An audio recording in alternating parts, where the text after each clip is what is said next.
When you come to Kvarner, treat yourself to an experience you will remember.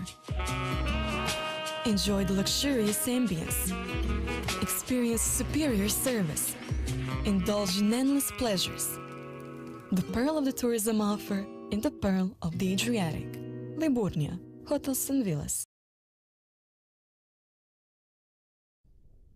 Welcome to Oschersleben. Welcome to the NASCAR GP of Germany, the NASCAR Whelen Euro Series, bringing the action to the Motorsport Arena Oschersleben for the first time. It's 18 degrees Celsius, some cloud cover, but a very nice early autumnal day, early fall day if you are on the other side of the Atlantic. Welcome along to the EuroNASCAR Pro race for today. The first of two races we'll see for the EuroNASCAR Pro drivers, the fastest drivers in Europe in stock car racing. The NASCAR Whelen Euro Series bringing the show back to Germany for the first time in several years, bringing the show to Oschersleben for the first time. Very exciting to be here at this circuit. And very exciting times if you're promotion racing. The number 99 car on pole for this one, courtesy of Tobias Dauenhauer's performance in qualification. Tobias Dauenhauer, our pole sitter. The German team, the German driver, will be starting from the inside of the front row when we go racing just after the countdown to command is complete in 36 minutes' time. It was a great qualifying performance from the driver of the 99 car, from Tobias Dauenhauer, and both drivers of the 99 are with Andre at the moment. Let's go down to him.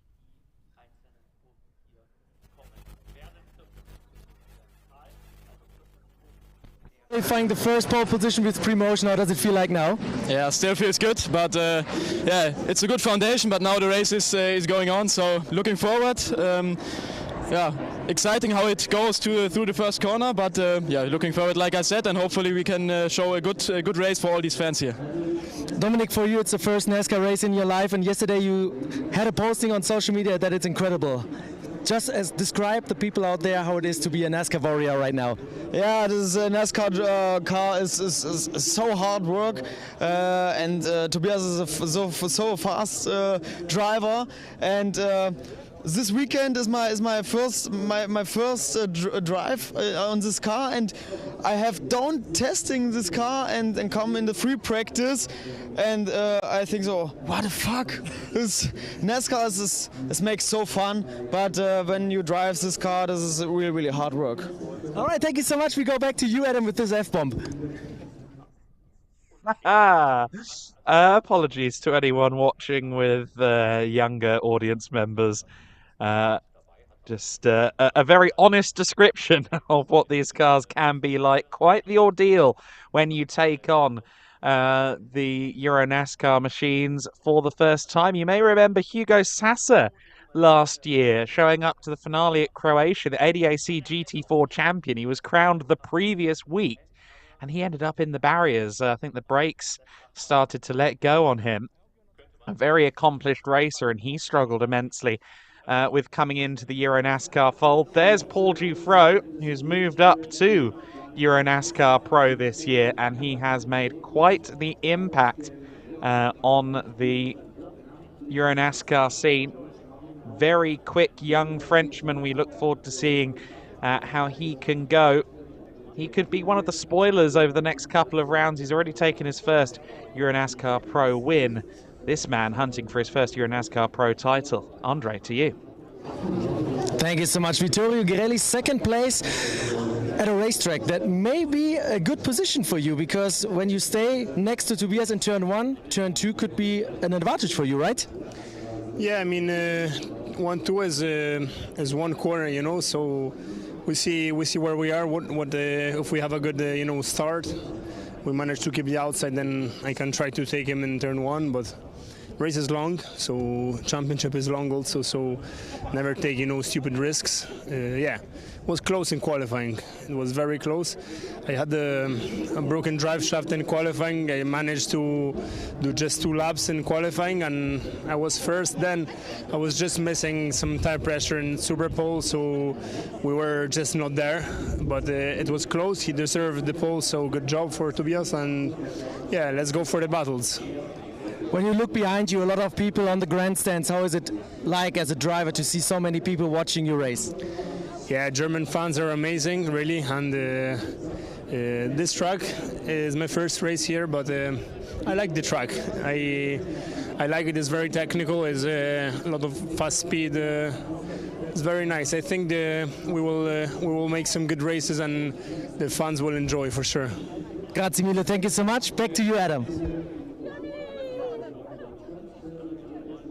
Great to hear from Vittorio Garelli, who is one of the primary contenders in the championship scrap, along with Lucas Lasserre and Jan Marco Urkeli. Anthony Kumpen, the highly experienced Belgian, also right up there in the championship considerations as well.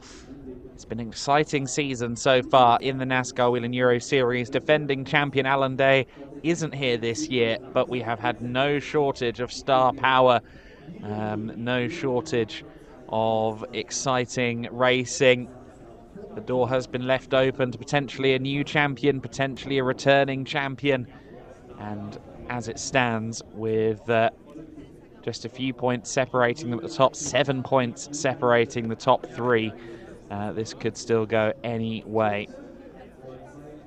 You see there the drivers signing the autographs. There's Liam Hasemans and Jill Linster at the number 50 crew, taking pictures, signing autographs. Hollywood Liam Hasemans, last year's EuroNASCAR 2 champion, always a lively character, always willing to spend time with the fans. I'm sure there are plenty of people gathered around Ryan Vargas this weekend, because he, of course, has come over from the US. Paul Giffreau with a slightly less extensive trip, but he's with Andre.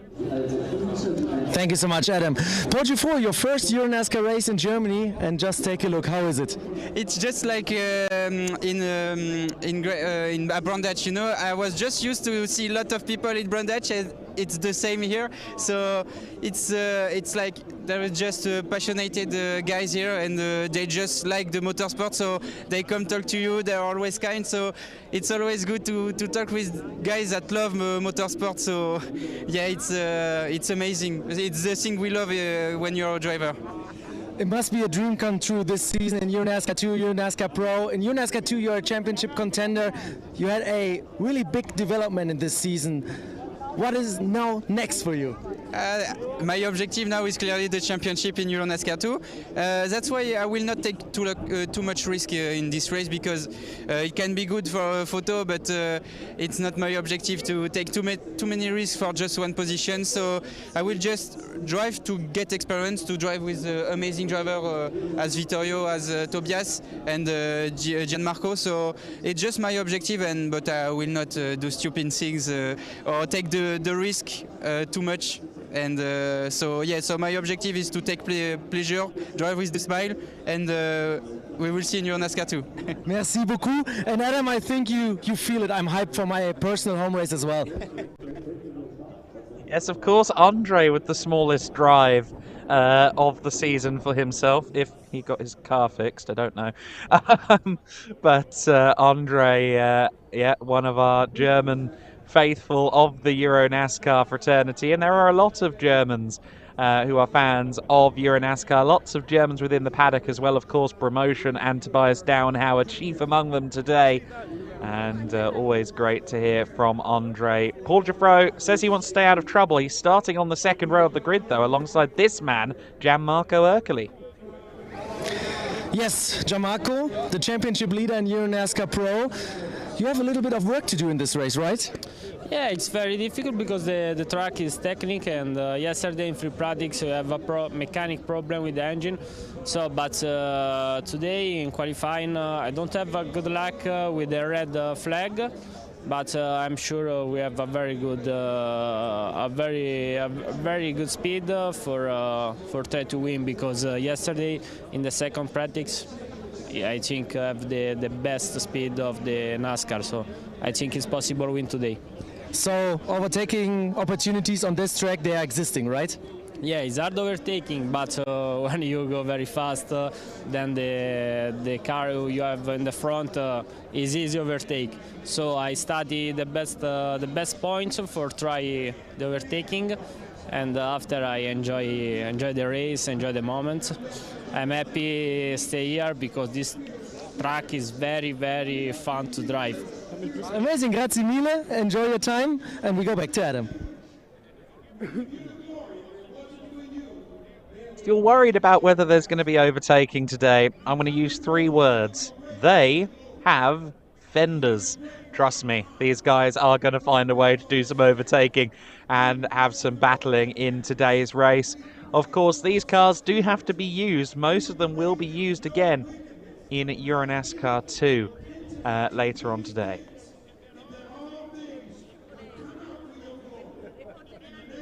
You can hear there in the background John Lee Hooker giving a proclamation from the podium. Now we go down to our American guest. Ryan Vargas is with Andre Vigold. Thank you so much. First of all, we have to say happy birthday to Ryan Vargas. You turned 23 today. First time in Europe, first time in Germany, first time in EuroNASCAR. A lot of first times for you, and you made it to Super Bowl in qualifying. How was it out there? No, it was phenomenal. We gained a lot of time from the beginning of the day yesterday to now, a considerable amount of time. So we just knew that I looked at the data, from yesterday, knowing where I, needed to find more speed and get better. So, now I'm getting more confidence in myself, more confidence in the car, and I applied it all in qualifying, and obviously the team did a great job making sure everything was right. So it just feels really cool to bring critical path security up here. The NASCAR Xfinity Series, the NASCAR Truck Series, you have a lot of experience with NASCAR events in the US, but how do you like Germany so far and with all the people around here? Oh yeah, no, it's been electric. There's been a ton of fans here, so it's really cool to see the excitement from everybody, all the NASCAR fans, bringing NASCAR in, across the globe. I think that's so incredible what the Euro Series does here. So to be a part of it, to be at least remotely competitive is at least rewarding, to say the least. All right, then I wish you good luck and a nice day today with your birthday, and maybe we see each other later on the podium. Man, if I get the podium, that would be unreal. I would lose my mind, but thank you. Okay, back to you, Adam. I want to see him lose his mind. That would be very exciting. Ryan Vargas, on his birthday, no less, 23 years old today, taking on Oschersleben, racing in Europe for the first time. I'd be keen to know what he's made of the food so far. Even normal stuff, a can of Coke, suddenly tastes very different when you cross the Atlantic one way or the other, because the recipes do differ. Everything's a culture shock when you move one side of the Atlantic or the other.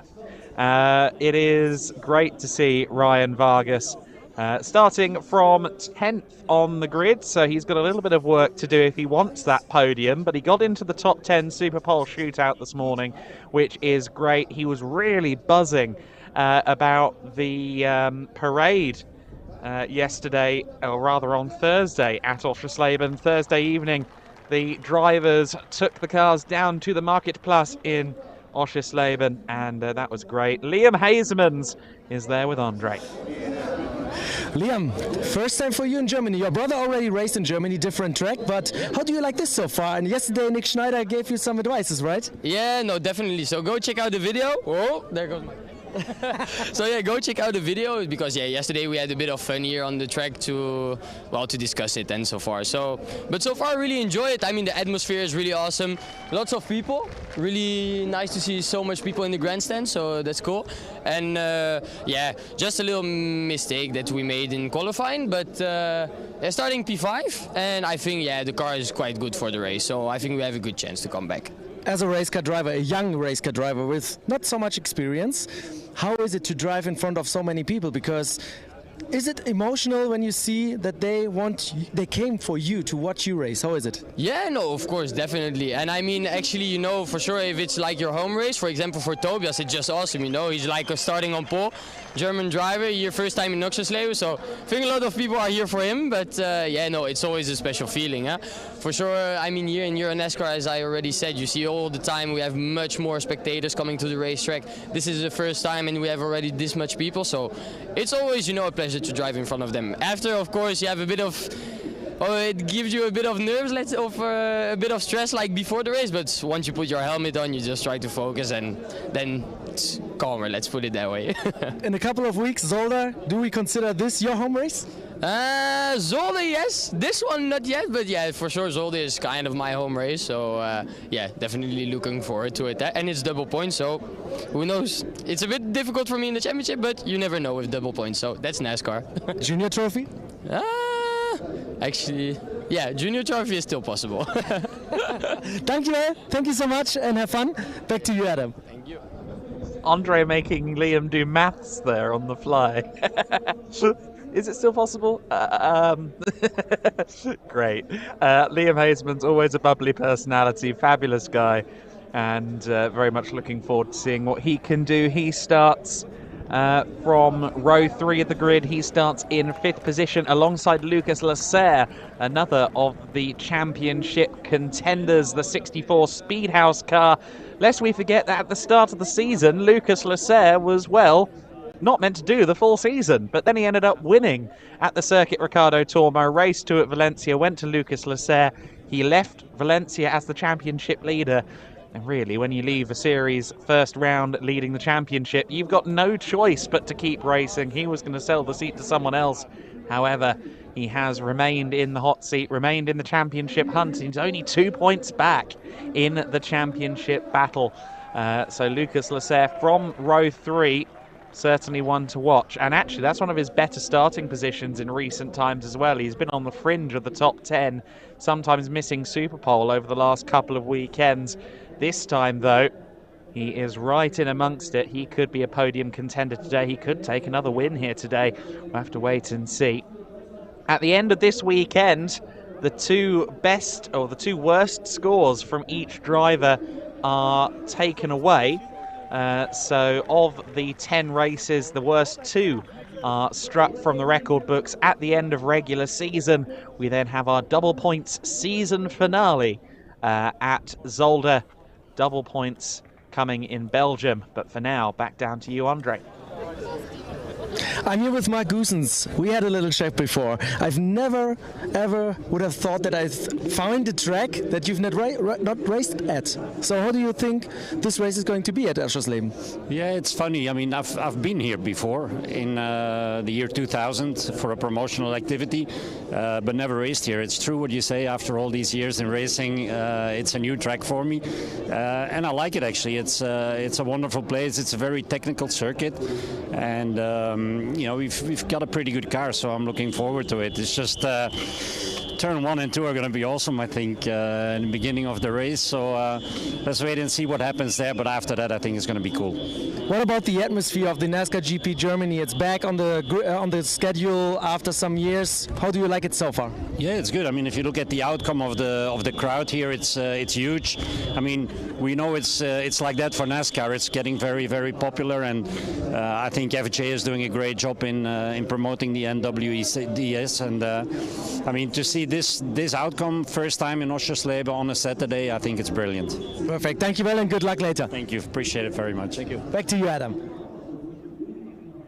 For a Formula Ford Festival winner, he's rather taller than I anticipated. I picture a Formula Ford driver, and I picture someone quite light. But no, Mark Goosens, one of the most successful drivers on the grid in totality, has been racing for over 3 decades, won the famous Formula Ford Festival at Brands Hatch, as we alluded to, and has done just about everything else there is to do in motor racing over the course of 3 decades, in GTs, in Formula 3000 cars, you name it, he's probably raced it. Mark Goosens, very surprised to hear that he's not run here at Oschersleben before. I must admit, some furious Googling has been going on in the commentary box to to verify that, because that does seem almost impossible, doesn't it? That someone as decorated as Mark Goossens hasn't driven here. I thought perhaps the Gillette Vitego project in FIA GT back in the day would be a reason why he drove here, but apparently not. That's really interesting stuff from Mark Goossens. He will be starting from 9th on the grid alongside our guest starter, Ryan Vargas. So really interested to see that battle between two very different drivers with two very different backgrounds. We are just about 17.5 minutes away from the command being given. The command will be given by a special guest in the form of Jesse Punch, who is an integral part of the NASCAR Cup Series broadcast for international fans. She presents international updates during the US television commercial breaks. Also hosts the Pace Lap on MAV TV. She is well known in the US motorsport fraternity. She's here to support 3F Racing and Ryan Vargas this weekend.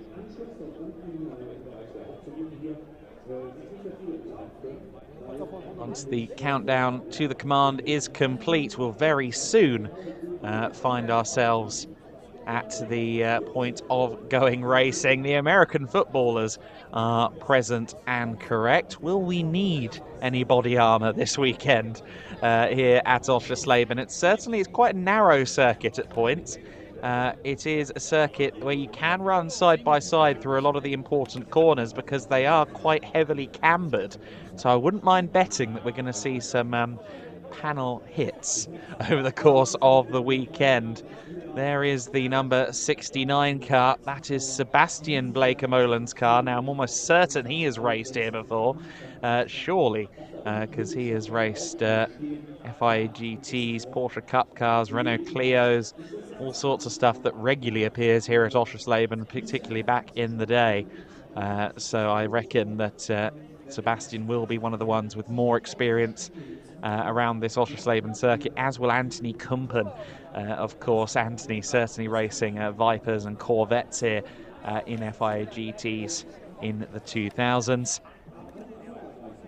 So, some brilliant experienced names in the NASCAR Pro fraternity, as well as plenty of young, fast chargers. That's one of the things that makes this series so compelling. You do have a perpetual mix of youth and experience. You remember 1997 Formula One world champion Jacques Villeneuve has raced in this series on a fairly regular basis up until the end of 2021. Even took a couple of wins on his way.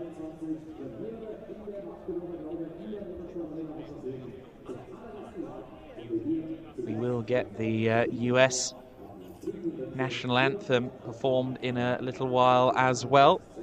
I believe that's going to be performed live as well, which is very exciting. All part of the atmosphere here. Whichever circuit we arrive at for the NASCAR Whelen Euro Series starts to feel like a 51st state, really, of the United States. We have American cars everywhere. We, of course, have the NASCAR machinery. And the American flags fly as well. Old Glory is in abundance around this circuit.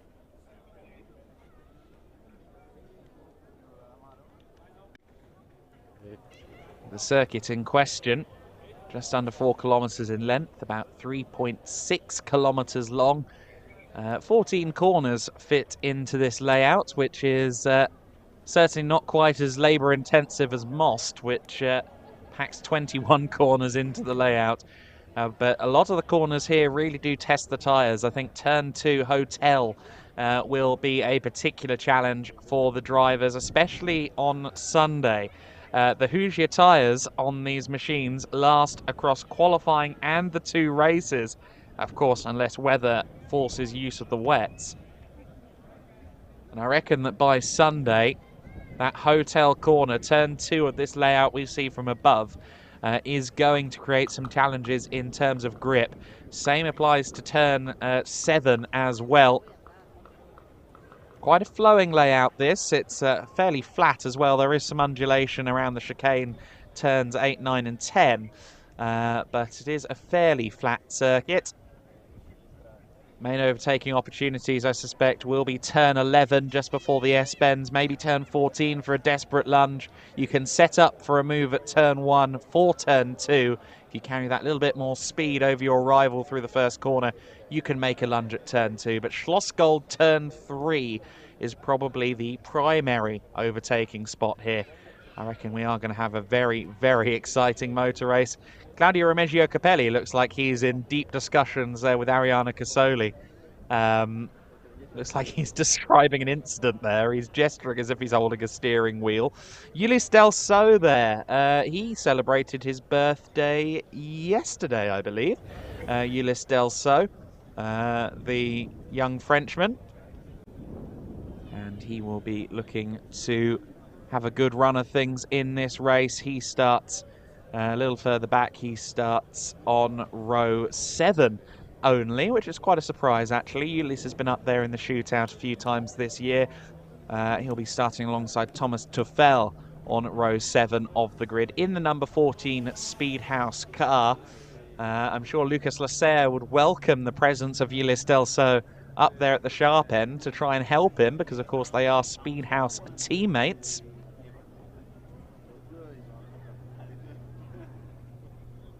Just under a dozen minutes then before the command is issued. The weekend here at Oschersleben really did kick off early, because on Thursday evening, you may have seen it on the likes of Ryan Vargas's Instagram story, you might have seen it across social media.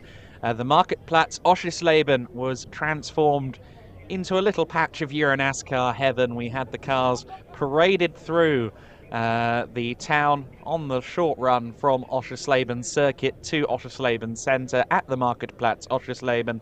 The cars were shown, the drivers got the chance to rev their motors for the fans in the town itself. It really was a spectacle, that parade on Thursday. Gianmarco Ercoli there with his team. They await the US national anthem that will play in a few minutes' time. There's Mark Goossens' 56 car, the comic book style livery, the pop art style livery on his Cal Racing 56 car. Behind him, Giorgio Maggi, who is going to want to get some good results on the board in the last couple of events of the season.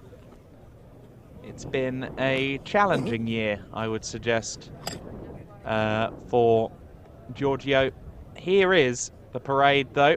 Just talking about it, here's a nice visualizer. The cars headed to the Marktplatz Oschersleben, right in the centre of town here at Oschersleben, past the likes of Motor Park and Schubert. It's a big motorsport town, the Oschersleben town. But the likes of 3F Racing, Ryan Vargas, Speedhouse, Ulysse Delso, and all of the stars of EuroNASCAR were there. And you saw their promotion getting heavy support, maybe even from Superman, at the parade. It really was a wonderful occasion. Nick Schneider, the Brazilian with some German lineage. Paul Giffreau there as well. Lots of opportunities for the fans to learn more about the stars of the NASCAR Whelen Euro Series and to hear and see those cars up close and personal. You don't quite understand that reverberation that you get through your ribcage around these cars until you hear them rev in a city situ. It was amazing. And another great initiative from the EuroNASCAR organisers, from Team FJ, to bring the action closer to the fans. Jesse Punch there as well, taking in this unique, really among the NASCAR fraternity, quite a unique opportunity to see these cars on public roads, no less. National anthem is now, so let's go to that.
go. Star-spangled banners are flying. We are 7 minutes away from the command being given by Jesse Punch of the NASCAR Cup Series International feed. Very excited to see what goes on in this race. It's a compelling front row. Tobias Dauenhauer, who only joined the championship at Brands Hatch, has had mixed fortune so far this year. Not really a factor in championship contention, so he has very little to lose. And here in Germany, at his home nation, at the team's home nation, frankly, this is a huge opportunity. What better way to shop window yourself to potential sponsors, potential partners for the future than taking a win on home turf? That's what they're going to be aspiring to. The Mountain Tigers cheerleaders performing here. Always think the bravest, some of the bravest athletes, and it is very much an athletic pursuit. The bravest athletes in the world are the ones that get chucked up in the air to do a quadruple flip or something of that nature. Andre, I think you're down there with Jesse, aren't you? Let's go to you. Thank you so much, Adam. Yes, I'm here with the Jesse Punch, our Grand Marshal today. It's not only Ryan's birthday, first time in Europe, first time in Germany, for you as well. Yes, first time in Germany. I am thrilled to be here. Everyone's been so welcoming and it's been amazing so far. What was the most interesting thing you discovered here? Most interesting thing? Wow. I didn't realize how many devoted race fans there were. I knew we had race fans all around the world, but they're so passionate here in Germany, and it's been so wonderful to meet so many of them. Okay, I'm looking forward for you to be the Grand Marshal a little bit later, so have fun here today. Thank you so much. Thank you. All right, back to you, Adam. Thank you, Andre. Great to hear from Jesse. Certainly Germany, I would say one of the most passionate motorsport nations in the world, really. I mean, just look at the number of German national championships that have captured the global audience, be it the DTM today or in the 1990s, be it the Super Tourenwagen Trophy back in the day as well. Lots of great German motorsport out there, and of course a lot of interest in Americana in Germany as well. Plenty of US military personnel made Germany home in the later part of the 20th century. In fact, a lot of motor races in the 1990s used to happen at US military bases. The likes of Mainz-Finten, I believe, was a US base. Wunstorf might have been as well. But certainly America and Germany very much tied at the hip in the late 20th into the 21st century, and that's shown in the cars as well. There's a lot of passionate American car fans in Germany, and a lot of them have come out this weekend at Oschersleben. There's Claudio Remeggio Capelli. I love that Claudio is in almost every shot on this track walk this morning. He has been saying hello to everybody, getting involved, standing with all the teams. The EuroNASCAR 2-star who will drive the number 18 later on. See, he hasn't got a Euro Legend race this weekend, so maybe he's got some time on his hands, the Race Up Technology driver.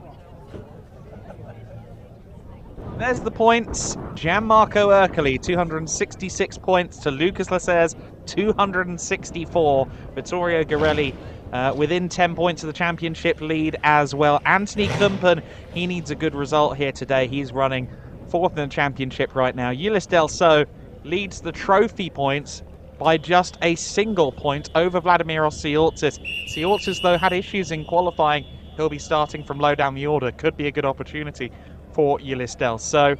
Dubek, Hasemans, Grassonis and Armetta, your top 10. And Fabrizio Armetta is also the Challenger Trophy points leader. If you're new, the Junior Trophy is for the youngsters, the under-25s. The Challenger Trophy is for amateur drivers running within EuroNASCAR Pro. And of course, there are the main standings as well. A lot of the junior drivers do say, you know what, yeah, cool, the Junior Trophy is possible. but I'm focusing on the overall championship. Certainly we heard that mission statement from Giorgio Maggi at the start of the year. Unfortunately, his season has not gone to plan. I will say, keep an eye on Anthony Kumpen from the 4th row of the grid, 8th place.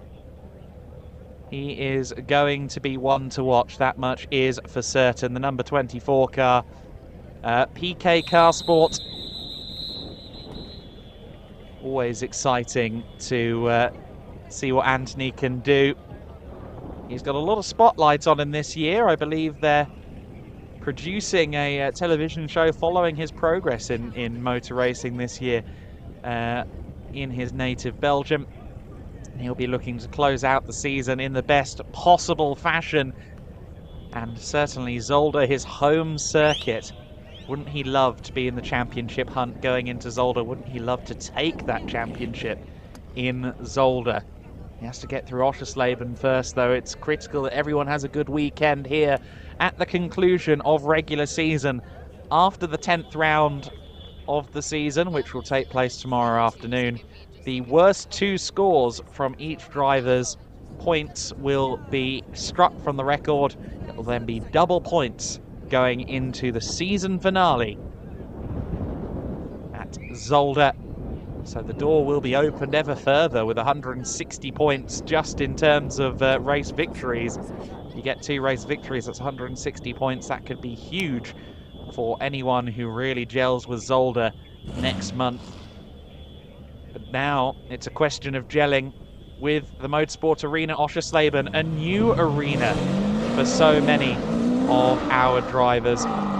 In just 25 seconds. The most famous words in motorsports, Jesse Punch. What's up, Germany? Happy race day! Drivers, start your engines! Yeah, perfect. I don't know what happened. She sounded quite excited to have that job. Great stuff, Jesse. The engines have been fired. I was about to say that in 25 seconds it would be time for the command. The command came a few seconds early, but that means the racing will come a few seconds early as well. It's a special pace car as well.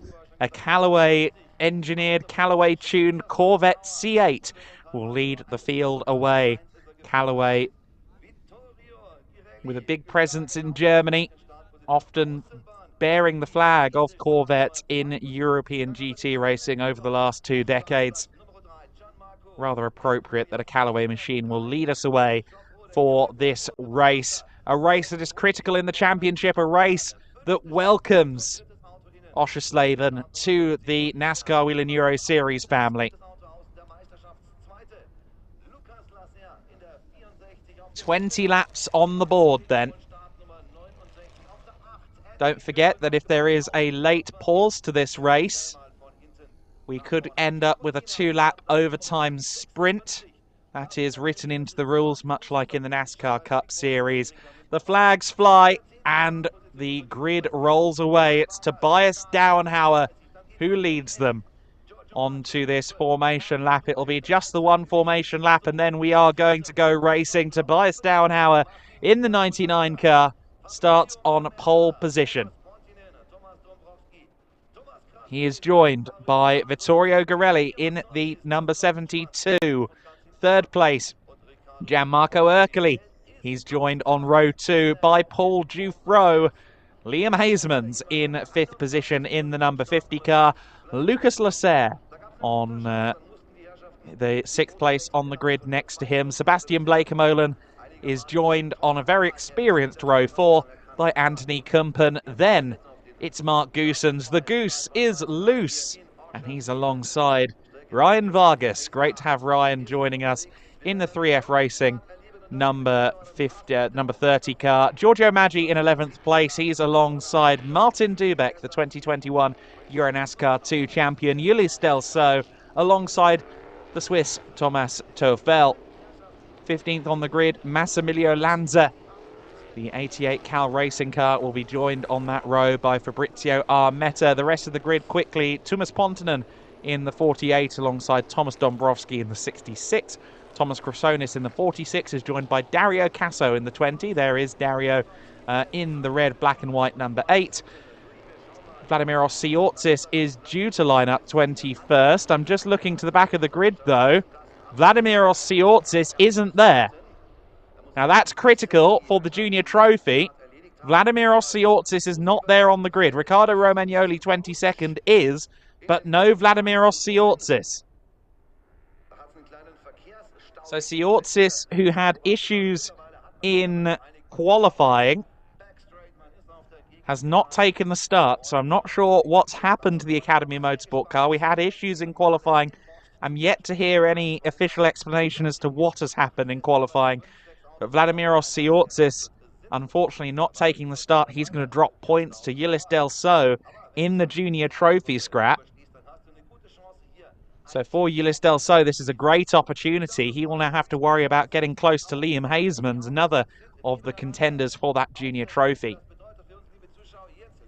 Well, no Speedy Cypriot for this race, but still a full grid of NASCAR Whelen Euro Series machines is about to get started here.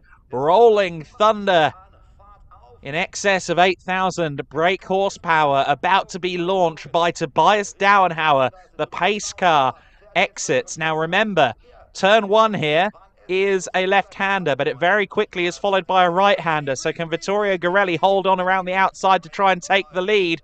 All questions will be answered now as we go racing for the first time this weekend and the first time ever at the Motorsport Arena Oschersleben. It's a very good start indeed from Vittorio Garelli. He leads. It's side by side for second between Dufro and Dauenhauer.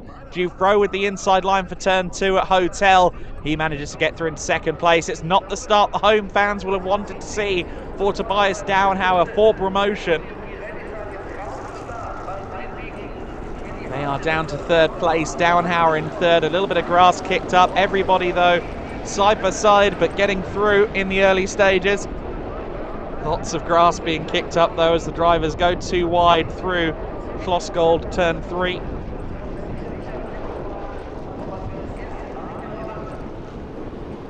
Believe that potentially Vladimiros Siortsis has been released from the pit lane. Timing screen says that. I don't think we've seen the car on track just yet, but yes, Siortsis does appear to be out there, so that's good news. It is, though, Vittorio Garelli that leads the way. Second place, Dufro. Third place, Dauenhauer. Ryan Vargas, I think, has maybe lost a couple of spots. We'll have to see where he is on the timing screen as they come across the line. 3F Racing, another German team looking to drum up support here at their home nation. It is, though, Vittorio Garelli for Team Blakemolen that leads the first lap across the line. We begin lap 2 at the race with Garelli 0.7 of a second clear of Paul Giffreau. Dauenhauer third. Lucas Lasserre has made up some good spots there. He's up to fourth place. He's ahead of Gianmarco Ercoli as well. So first and second in the championship are Linus Stern, with the second place man ahead of the championship points leader. It's 40 points for a win here in the NASCAR Whelen Euro Series. 35 for second, 34 for third, 33 for fourth, and so on. So Lasserre could tie the points if he finishes 2 spots clear of Jimmy Ercoli. As it stands, he would change the deficit to just 1 point going into tomorrow's round 10 of the season. Anthony Kumpen right there with them as well. Kumpen would love to get past both of these guys.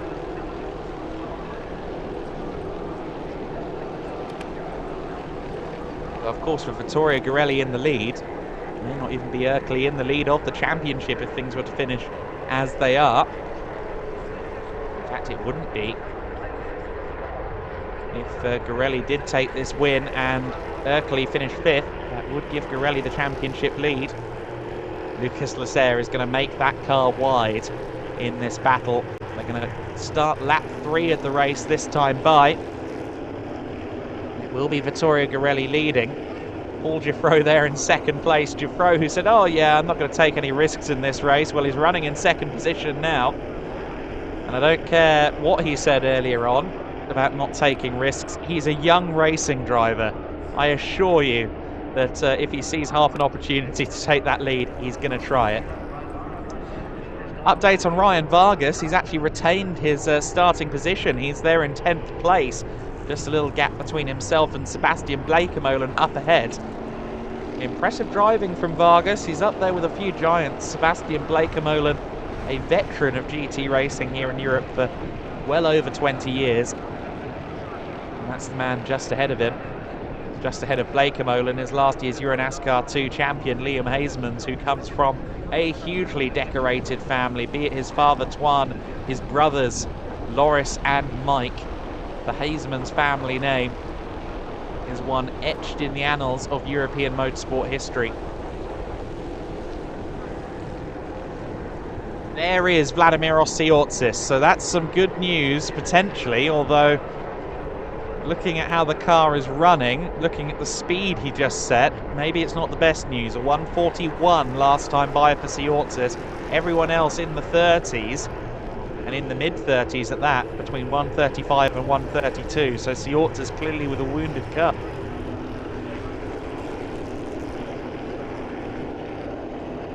Leading cars come across the line to complete lap 3 of the race. It is Vittorio Garelli that leads the way. Giuffreau has closed in a little bit on that lap. Of course, he might get kind of pushed towards Garelli by Tobias Downhauer, because Downhauer means business there in 3rd place. Lucas Lasserre in 4th position. I think Lasserre is going to be hoping that these 3 youngsters, and Vittorio Garelli, even though he's the oldest of the 3, I'll still classify him as a relative youngster. These 3, if they start fighting each other, Lucas Lasserre will look to pick the bones, and looking at Downhauer's look to the inside there at Schlossgold turn 3, I suspect that the battle is coming. We're on lap 4 of 20, and Tobias Downhauer is looking to try and smoke Paul Giuffreau. Oh goodness me, that was a bit of a sideways line through turn 7. Towards the chicane they go. To be careful on these Hoosier tyres. Tyre preservation is a critical part of this series. They have to use the tyre again on tomorrow's race as well. But a big moment there for Gianmarco Ercoli. He went wide coming out of the chicane, and I think he may have lost a position. Yes, he has. Anthony Kumpen is through into 5th place. Our championship leader with a rare foot wrong. He's down to 6th position. He's now got the swarming Mark Goossens, Liam Hasemans, Sebastian Bleekemolen all behind him. You cannot afford to make an error in this kind of racing, and Gianmarco Ercoli unfortunately has been demoted behind Anthony Kumpen. Of the championship top 4, it's the championship leader that is last of them in this race. Vittorio Garelli, currently 3rd in the championship, is your race leader. The 2nd place man in the championship, Lucas Lasserre, is there in 4th place. Anthony Kumpen, who sits 4th in the championship, is there in 5th, ahead of the championship leader Gianmarco Ercoli. Paul Giuffreau started this season a bit late, of course, in the EuroNASCAR Pro element. He only joined the series for Vallelunga.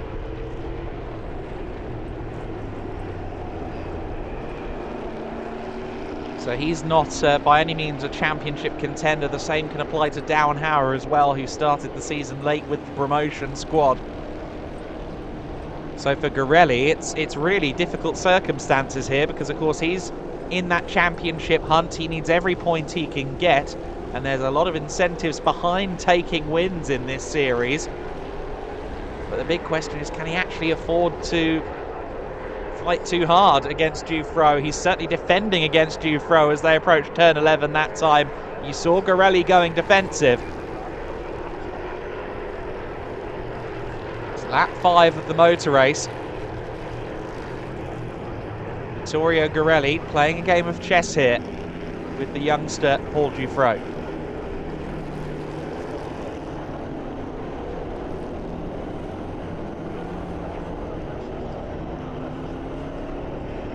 Lap 6 begins, and it is Garelli who leads the way, but that's an ever-increasing train of cars behind him as well.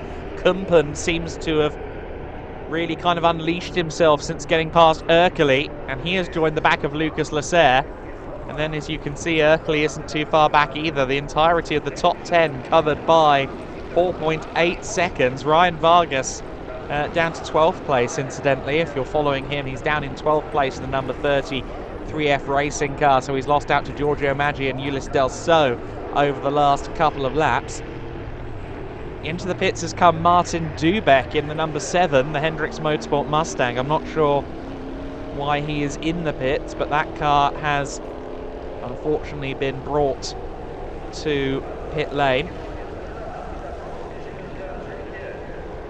Lucas Lasser in the slipstream of Douwenhauer as they head towards turn 11, and Douwenhauer knows it. He goes defensive, but only halfway defensive, doesn't have to scrub his apex speed. Paul Dufresne, yeah, that whole conservative strategy malarkey has been thrown out of the window at this point. Paul Dufresne looking very, very racy behind our leader, Vittorio Garelli. If you are joining us for the first time this weekend in the NASCAR Whelen Euro Series, it is worth noting that the cars are identical, unlike the NASCAR Cup Series or US NASCAR Racing, where the different shops are building their own engines or finding engine suppliers and there's manufacturer input. That's not the case here. They are running different body styles. The Mustang, the Camaro, the Camry. The engines are identical, the chassis are identical. Of course, there is still the element of what the team can do. The top teams know their way around these cars better than just about anyone on the face of the earth, but there is very little in terms of mechanical deviation between these machines.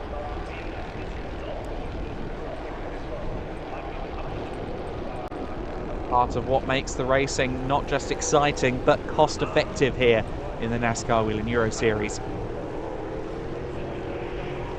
Understand that maybe Martin Dubeck made contact with Massimilian Lanza, hence he ended up in pit lane.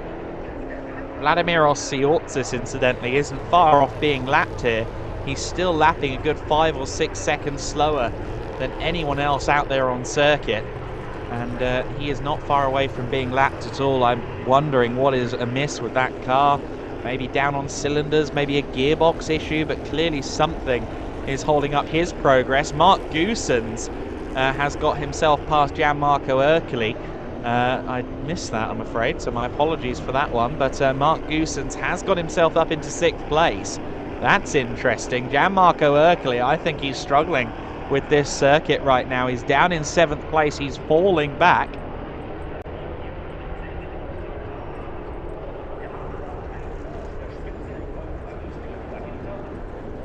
So Gianmarco Ercoli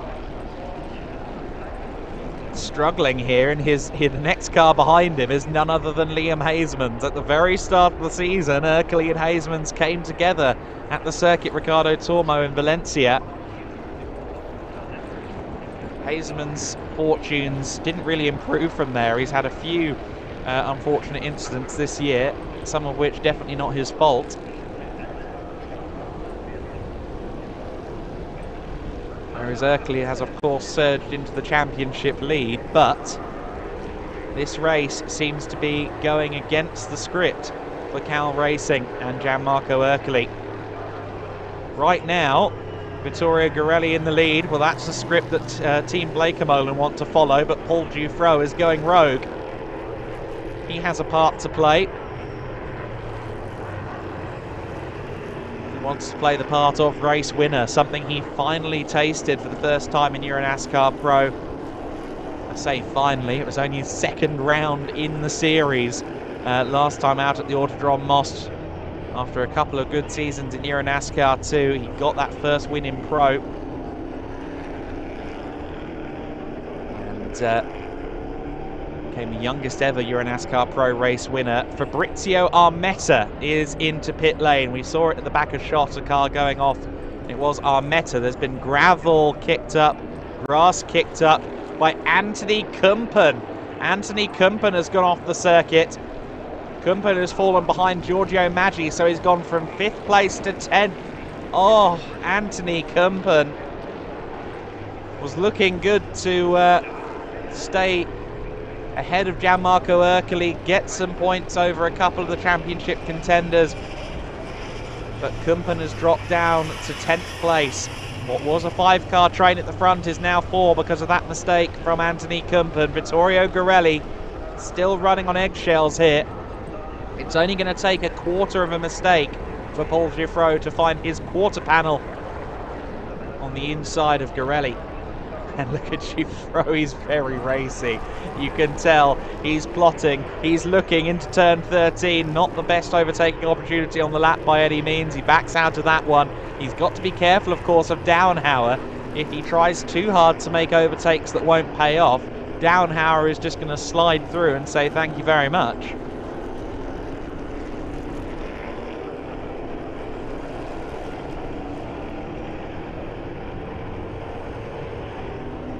As we've alluded to a couple of times already today, drop scores after this weekend.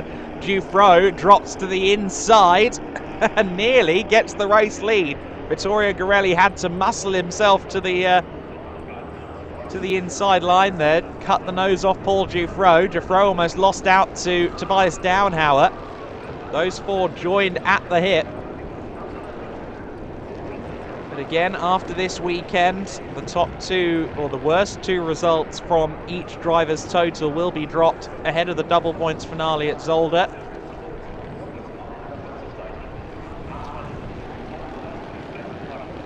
It's lap 10 of this race.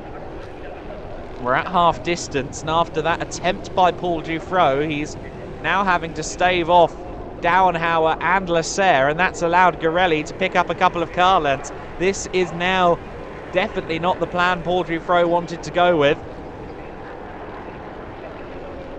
Giffreau is having to stay raggedy, stay defensive, and Vittorio Garelli can maybe turn that 2 or 3 car lengths he's got right now into a bigger advantage if he can just keep his eye on the die. What about Mark Goossens? What about Gianmarco Ercoli? Could they still challenge for a podium?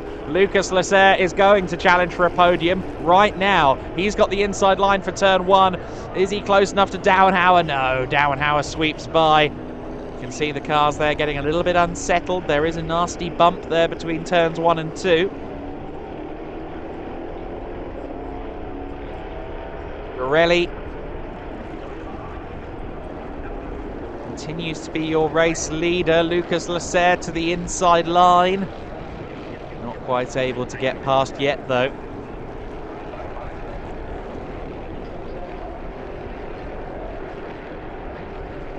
Lucas Lasserre definitely wants that podium. He wants to try and score points over Gianmarco Ercoli. If things finish as they are right now, Ercoli and Lasserre would be on the exact same number of points, albeit they'd be marginally behind Vittorio Garelli. In fact, I think the top 3, if my very vague commentator maths is correct, I believe the top 3 would be covered by 1 point.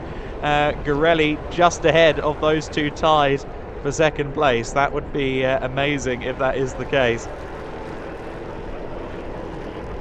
Downhauer and Lasserre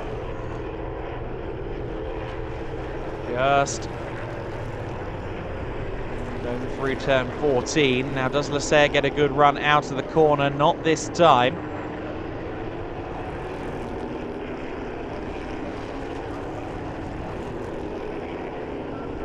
We begin lap 12 of the race here with Vittorio Garelli. Oh, Lucas Lasserre very wide there. Lasserre just about kept it on the tarmac, but that's the risk there. Just getting on that bump, trying to brake on the bump often leads you towards the gravel trap. I think that may be what happened to Anthony Kumpen earlier on. Kumpen, who incidentally remains in 10th place.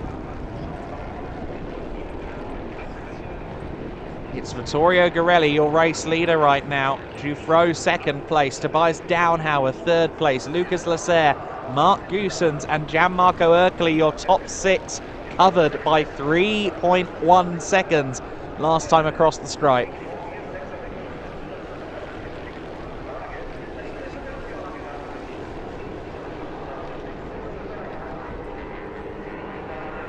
Vittorio Girelli was maybe 2 or 3 car lengths over Paul Dufresne, but Dufresne has shown that anytime he gets half an opportunity, he's going to have a look at the win. He did say he was going to play it cool today in the pro race, but I don't think that's proving true. And oh, Hazeman's there. The rear end just got away from him at the apex at turn 12. And that's left the door open to Maggi, but Maggi off the circuit there, Giorgio Maggi. That was a very bizarre incident there. It looked as if something went wrong. I'm not sure that was on him, whether it was a brake issue, whether there was a tyre delamination or something, I don't know. But Giorgio Maggi off the circuit and out of the top 10 as a result. He was running in P9, briefly up to P8, of course, after Hazeman's lost the position. Well, Hazeman's lost it for maybe 2 corners and then got his position right back. Giorgio Maggi skated through the gravel onto the grass. Hopefully that car's not stranded. He's yet to cross the line to begin a new lap. It's lap 13 of the race here. Vittorio Girelli, I don't think he wants a safety car. He doesn't want everyone brought back onto his rear bumper. Not that they're particularly far from his rear bumper as we speak, but the point remains as Giorgio Maggi, let's look at that again. I don't know what to make of that. I don't think Giorgio's the kind of driver who'd miss his braking point by that much. I have to think that a long pedal may have been a factor there, but the Race Art Technology 18 car off the circuit, unfortunately.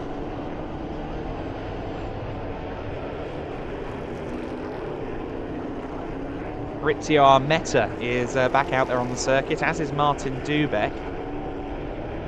So the 2 cars that have visited the pit lane in this race are back out there. It's a drag race, meanwhile, for 7th place. Sebastian Bleekemolen still just ahead of Liam Hazeman's.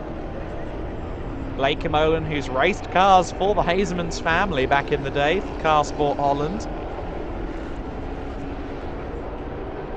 Infamously trick Twan Hazeman's modified Chrysler Viper GTSRs back in the day. Sebastian Bleekemolen among those that drove them. Also among those that drove them, Anthony Kumpen, and he's right there behind Liam Hazeman's, the younger brother to Mike Hazeman's, who was for a long time a teammate to Anthony Kumpen. They certainly know each other. I think there is almost like a mentor relationship there. Anthony and Liam did have a coming together at Most, but I understand that the conversation that followed was very much one of, look, you know, you made a silly mistake. I'm not going to hold that against you. That kind of energy. Bleekemolen and Hazeman's in this battle for 7th place. Anthony Kumpen is just kind of there, tapping his shoe, biding his time, saying, go on then, gents, when are you going to leave the door open for me? He's running out of time because we start lap 15.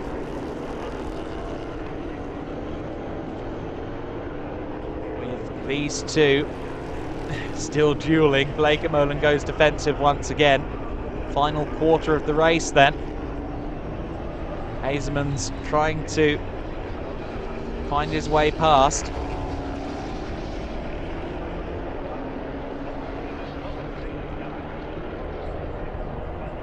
Can certainly get some good points on the board in the junior trophy consideration. Liam Hazeman's with this current result. Yildiz Delso in 10th place. He'd lose a few points to Hazeman's in that battle. And of course we've seen the likes of Vladimiros Tsiotsis in dramas. Tsiotsis is back in the pit lane. His car was ailing anyway, never really got up to speed after starting from the pits. Oh, and a car off circuit. That's Lucas Lasser. Lucas Lasser in the 64 car. I'm almost certain that was the 64. Lucas Lasser in the Speedhouse machine was limping there on the grass, and there goes Liam Hazeemans, but he's overshot the corner. He goes rally crossing. That was never going to work. Way too much apex speed. Sebastian Bleekemolen takes the place back, and now Anthony Kumpen says, dirty tyres on your car, sunshine. Well, let me take advantage. Can't quite do it, though.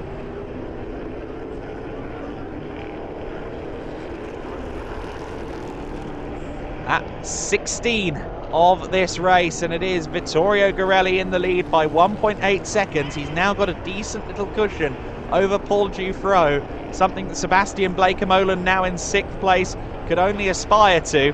Here's Liam Hazeemans taking the Smokey and the Bandit line across the gravel and the grass. Managed to keep it in the right direction, but that move was never on. That apex speed was never on. It was Lucas Lasserre, unfortunately, that was limping across the grass. He's dropped down the timing sheets, which now makes this former battle for 7th place a battle for 6th. Someone else has been off in the gravel in the back of shot there at turn 2. Very easy to find the gravel there.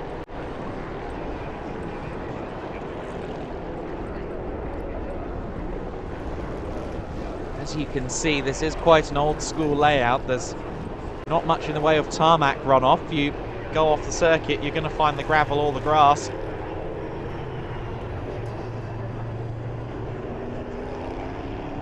Not really many quote-unquote new school circuits on the NASCAR Whelen Euro Series calendar. It's very much kind of more challenging layouts in Europe that get chosen for the calendar.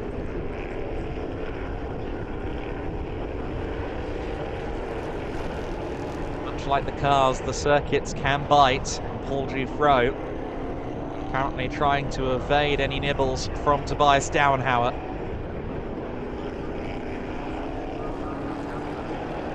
Dauenhauer just biding his time in the promotion 99. A podium will be nice for Dauenhauer and the promotion squad, but they will aspire to more.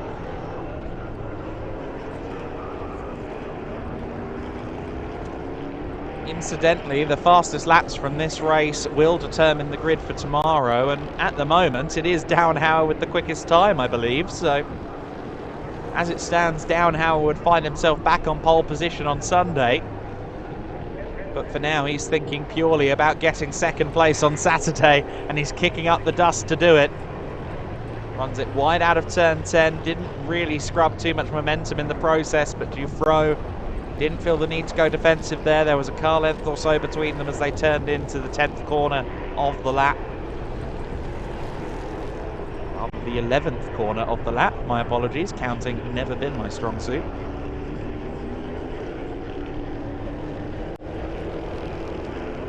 Lap 17 of the race then, and time is very much running out, not just for Dauenhauer, but also behind him Gianmarco Ercoli.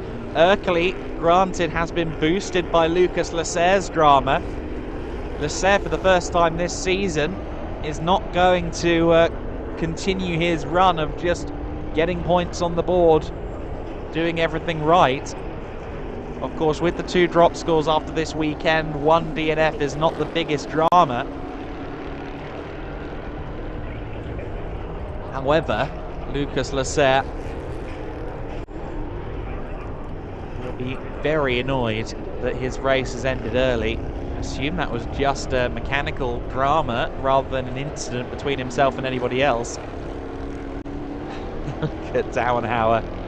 I like how he squares off the corner, kind of like a motorcycle rider standing up and blasting out of a turn. It's a very similar strategy that he's using there at turn 7, just straightening out the steering wheel and launching the power early after taking a deep entry into the turn.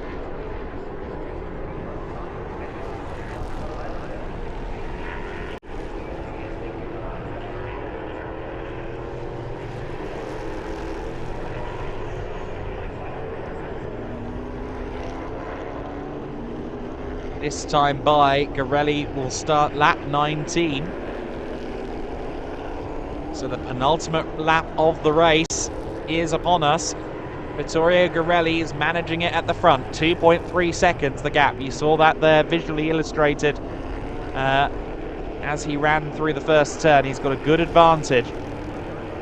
Sebastian Bleekemolen is having to fight off Liam Hasemans and Anthony Kumpen. This man, Mark Goossens, is having to fight off championship leader Gianmarco Ercoli. Could it be the last time I get to say that? Vittorio Garelli is your championship third place, and he will assume the championship lead, I believe, with a win here. Hasemans looks like he's in trouble. Anthony Kumpen through at Schlossgold at turn 3. Anthony Kumpen gets past. They head now towards the triple. Apex after apex after apex, and Anthony Kumpen is through into 7th place. Oh, Hasemans though almost went in rear first there.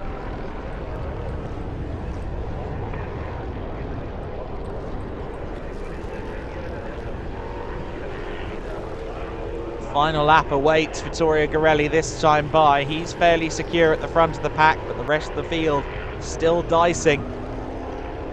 With the couple of dropouts that we've had, Ryan Vargas is currently back into the top 10 where he started the race.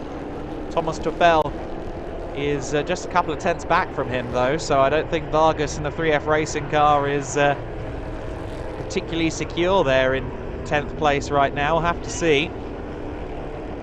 You can just see them in the back of shot. There is Vargas in the back of shot. He's crossing the line just ahead of Tuffel. The top 10 could be coming for 3F Racing and Ryan Vargas on their debut in the NASCAR Whelen Euro Series EuroNASCAR Pro. It's the final lap of the race though, and Vittorio Garelli has really started to come on song. I think Vallelunga was the turning point for Garelli.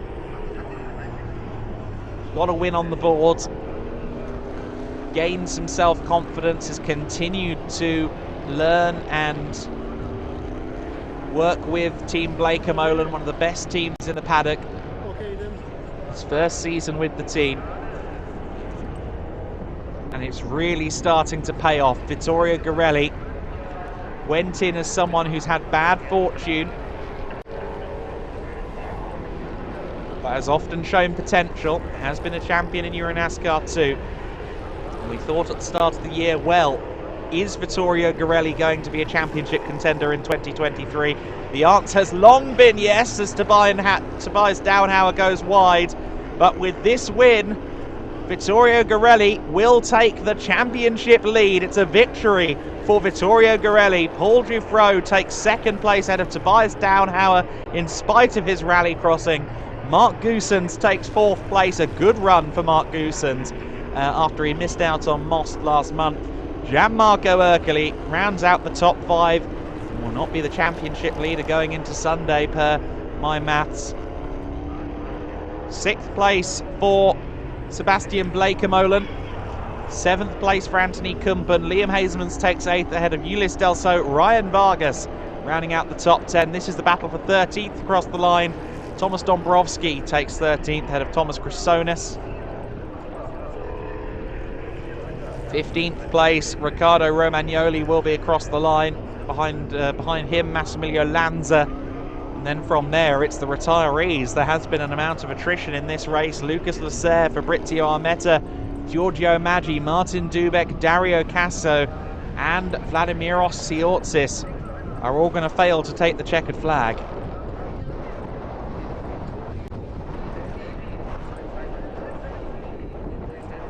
It's a win for Garelli. It's a win for Team Bleekemolen.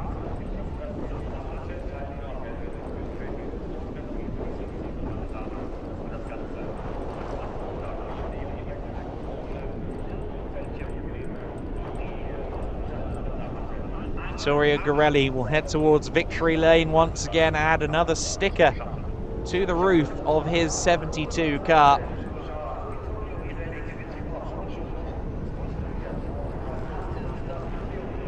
We'll also have a word with Andre Viegold. I think he's going to cut a satisfied figure after this race. 2.7 seconds clear.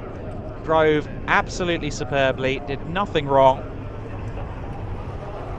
1 point, Paul Giffreau was challenging, but that challenge was staved off by Vittorio Garelli. At the start of the race, though, it was Tobias Downhauer on pole. Not the best of starts, though, for Downhauer. Giffreau and managed to get through into second place. Vittorio Garelli managed to get through into the lead. Lucas Lasserre was also there or thereabouts, challenging for third place in the early stages. Some argy-bargy further back, Mark Goossens and Ulysse Delceau, or rather Mark Goossens and Sebastian Bleekemolen, my apologies, making a little bit of contact further back in the pack, but largely it was somewhat tidy towards the front. Vittorio Garelli with an early lead, a lead that he would not let go of, although Paul Giffreau would do his best to wrestle it from his hands throughout the early stages of the race.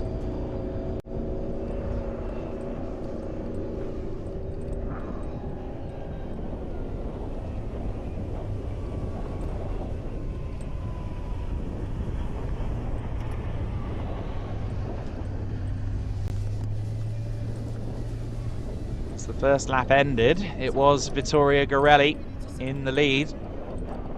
Of course, Gianmarco Ercoli had dropped down the order, down to what was 5th place at the time. He was down as far as 7th at one point, but Ercoli ultimately did finish 5th place. A shame for Anthony Kumpen, who was running in the top 5 at one point. He ultimately finishes 7th.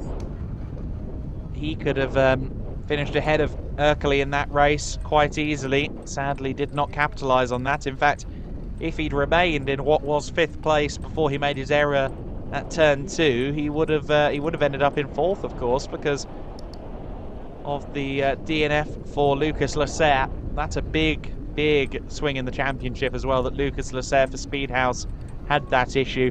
With the drop scores coming out of this weekend, of course, it's not the end of the world if you have a DNF. However, Lasserre will be disappointed, and he will have to work hard on Sunday to try and right the wrongs. Tobias Downhauer in 3rd place with the fastest lap of the race. He should have pole position for Sunday's 10th round of the season. But again, the last two, or the worst 2 scores for each driver will be dropped after this weekend. So if you have had a one-off DNF, you will be helped a little bit by that ruling. Here, though, to the top of his car comes Vittorio Garelli. Yeah, well, that's rather subdued, Vittorio. You're a race winner, my friend. Wondering if he's a little bit spent, because that was a very intense opening stanza of the race.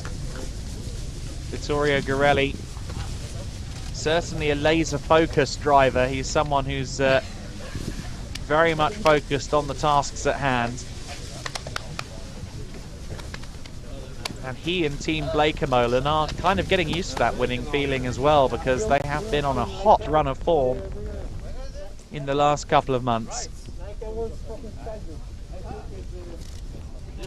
We saw that Andre Viegold is there. We will hear from Garelli shortly. We'll also see him get another winner's sticker.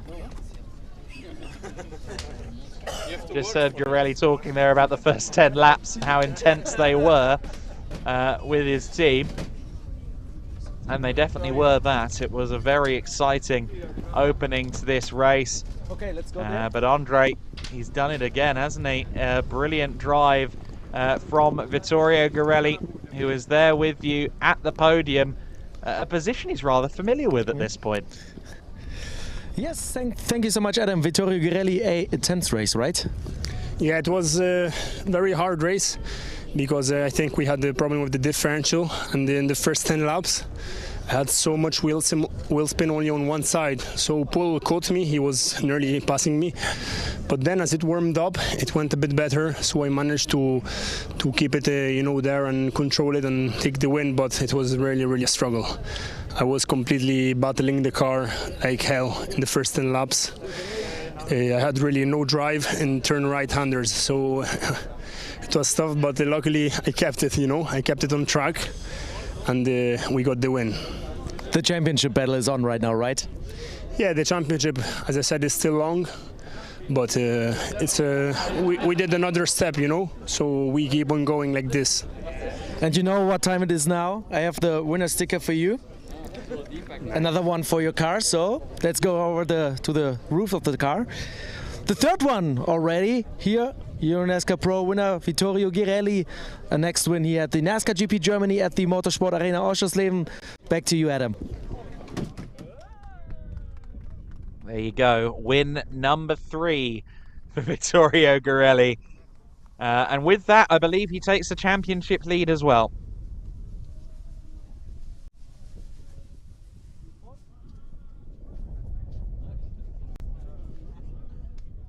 And provisionally, thank you, as always, to Razor from the world of EuroNASCAR for this update. Provisionally, the points will be 299 for Vittorio Girelli, 298 for Gianmarco Ercoli.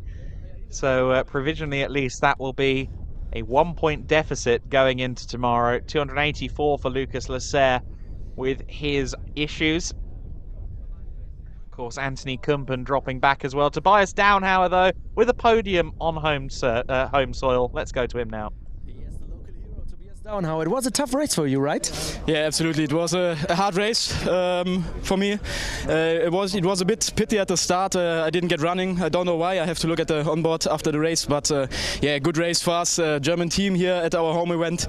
Podium is definitely good, and I'm happy. All right, I think we can now catch up also with Paul Gifford here, one of the drivers involved in the battle for the race win. What was missing to beat Vittorio here? Nothing, it was just better. We had a different tactic, that's why at the start I was in the good pace, but it's really hard to overtake. I tried once, and it was the only place that it could pass, and it didn't. So yeah, and then I was struggling a bit. Tobias was putting me good pressure, and yeah, we finished P2, so I wasn't thinking of that at the start of the race, so it's good race. For EuroNASCAR 2, the car is without any scratches, right? Any scratches, so this is the most beautiful thing. Perfect. Thank you so much. Congratulations. Thank you. Back to you, Adam. And another interesting point, the Joker points, the points after the drop scores, are also very close, because Girelli, with his worst scores deleted, has 278 points, whereas the Gianmarco Ercoli machine, 276 points. So just 2 points between them, with worse score dropped as well. And it's a bit more generous to Lucas Lasser as well, 264. So he'd be just 14 points back. 252 for the 4th place Anthony Kumpen. So in both the actual scores across the season and the corrected scores with the drop applied, things are very, very interesting. We've heard from the top 3 with Andre, and soon the podiums will be presented, not just in overall standings, but also in the class.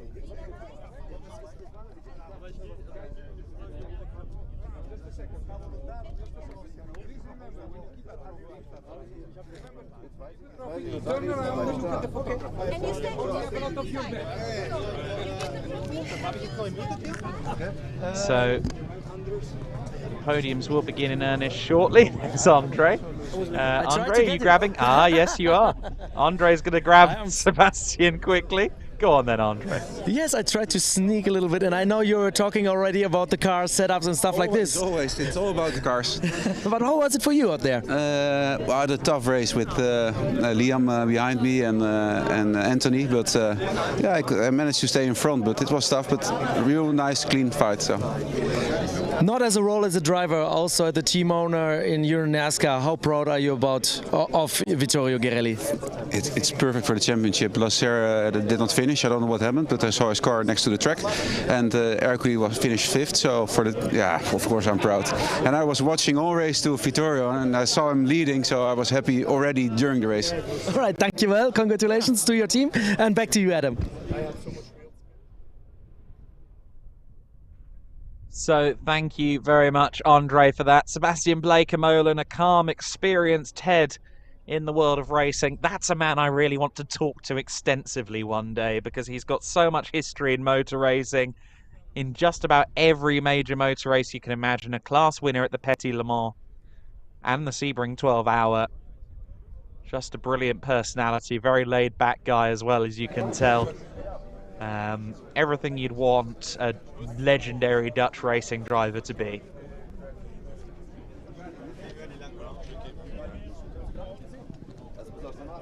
The young fans, the teams, awaiting the podiums then across the 3 classes. The junior trophy and the Challenger Trophy will get podium ceremonies in addition to the overall podium. Ja, lief ganz gut. Und wer ist die? Was habe ich? Ja, alles gut. Ich habe noch rather lovely trophies as well, aren't they, this weekend? Look at them. Very special looking trophies. And we've managed to catch a wild Lanza. Over to you, Andre. Yeah, it's tough to get here to the drivers. Max, how was it out there for you? Yeah, quite good. The start of the race were very good because I was P3 in the Challenger Trophy behind Fabrizio Armetta and Thomas Toffel. So Dubek have trouble with the car, and I lost some time behind him. Then when I could pass Dubek, I lost a lot of road to Armetta, and I was in trouble with the tires, and I tried to keep the position. And then in the second half of the race, I had a good battle with Riccardo Romagnoli, and at least I had a big mistake in turn 1. I forgot to brake. I enter. It was a very tricky race, but very fun. I'm happy for the podium, and I hope for tomorrow will be better. Grazie mille. So we learned today, as a race car driver, it's also important to brake. Back to you, Adam. Some things you only learn with experience, you know, braking, throttle control, avoiding the gravel. It all comes with experience. So that was Max Lanza that threw up the dust cloud at turn 1. We now learnt that lesson. I do love his manner. He's a very jovial figure in the paddock, and always good to talk to. And great to see him having fun out there on track. He will be a part of the podium festivities in class, but now for the overall podium, Tobias Downhauer taking the 3rd step. Second place, aus Frankreich, Paul Geoffroy. Paul Geoffroy taking the 2nd step. Much to the delight of RDV competition, resurgent team. Vittorio Garelli to the top step, calm, collected, focused on a championship win. He's taken another step in that direction today as the new championship leader. Diskuswerfen macht wie im 8. Platz. Hendrik Janssen mit dem Pokal für Tobias Downhauer.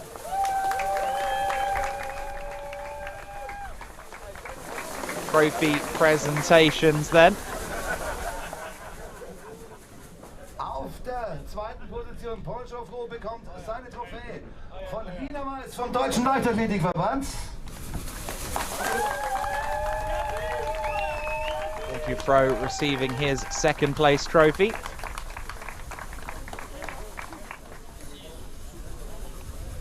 I want a close-up of this because the winner's trophy in particular looks A, massive, and B, gorgeous.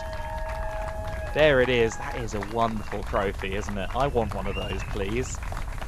I would give you my address, but we are on the air. the Guarin Pano bottle given to the winner as well. Vittorio Girelli gets the year's most handsome trophy, and here is his national anthem.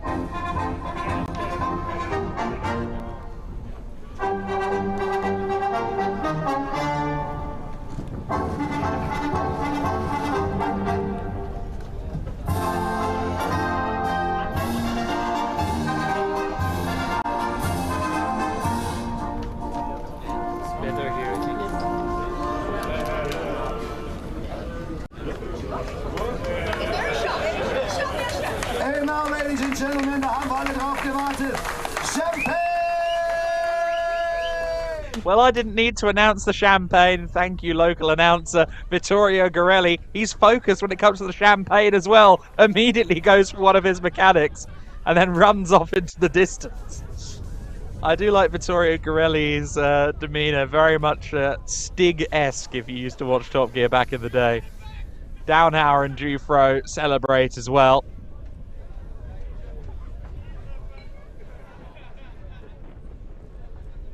Vittorio did rejoin us. I thought he just ran off to the garage at full speed, to be honest. But no, he's chatting away with Paul Jufro. Vittorio Girelli taking another win. Of course, Jufro inadvertently doing favours. Tobias Downhauer doing favours as well to Vittorio Girelli by taking points away from the likes of Gianmarco Ercoli. These two have not done the full season. They are not championship contenders. And if Vittorio Girelli has them as a buffer between himself and his title rivals, that is a little bit of a help.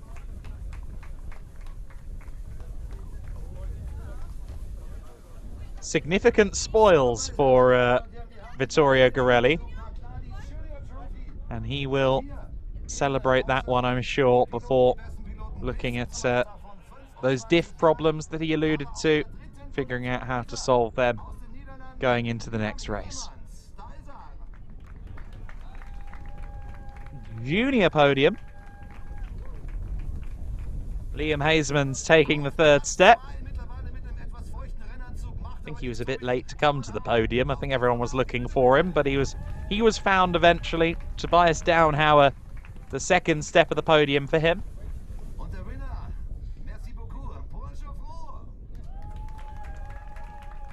Paul Jufro taking the win in the junior trophy rankings. I believe Hazeman's has taken quite the chunk forward, a big step forward in the junior trophy as well here. Ulysse Delso finishing, well, just one position back, but Hazeman's knocking on that door. In fact, they might even be tied in the junior trophy championship at this stage. But what we know for now is that Jufro is your winner in this race within junior trophy, and he will be firmly focused on his EuroNASCAR 2 title campaign.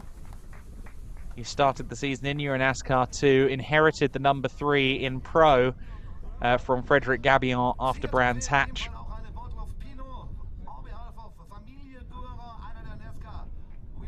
Pano bottles held aloft along with the trophies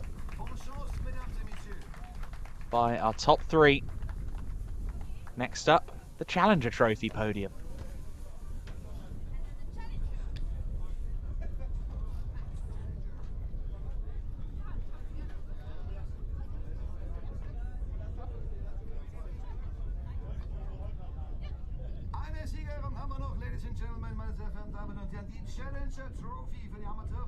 Meanwhile, as the Challenger Trophy podium begins, I will say I've just got an update in Junior Trophy from Razor. 233 points currently for Vladimir Orsiortis, 232 for Ulysse Delso, and 231 for Liam Hazeman. So they're all split by 2 points in the top 3 in the Junior Trophy points coming out of this race. Very exciting. Max Lanza joined by Riccardo Romagnoli on the Challenger podium. But it's Thomas Tuffel that takes the spoils in Challenger. He was knocking on the door of a top 10 finish behind Ryan Vargas in the race, finished 11th overall, but takes the Challenger Trophy win, the effective AM class of EuroNASCAR Pro.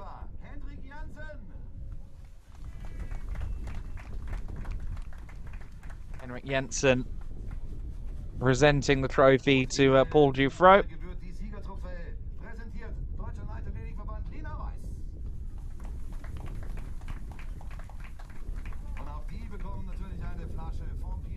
And Thomas Duffel receives his trophy, the third and final podium for this race. Thomas Duffel, the Guarin Pano, the trophy aloft. He'll be happy with that result. He's come on strong as the season has worn. I think he is getting used to the car, getting used to the style of racing, and I think he's having a lot of fun as well.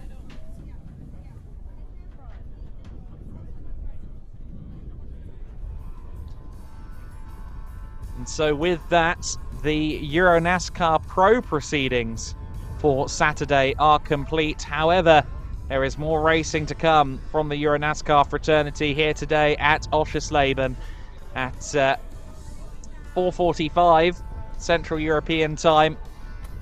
In other words, in about an hour and 50 minutes, we will go racing for the second time today with the EuroNASCAR 2 Championships 9th round of the season. Will Vladimir Orsiortis' car be on song for that race? We'll have to wait and see. Lots of question marks, lots of drama incoming in EuroNASCAR 2. Please make sure you join us for that. But for now, see you again soon.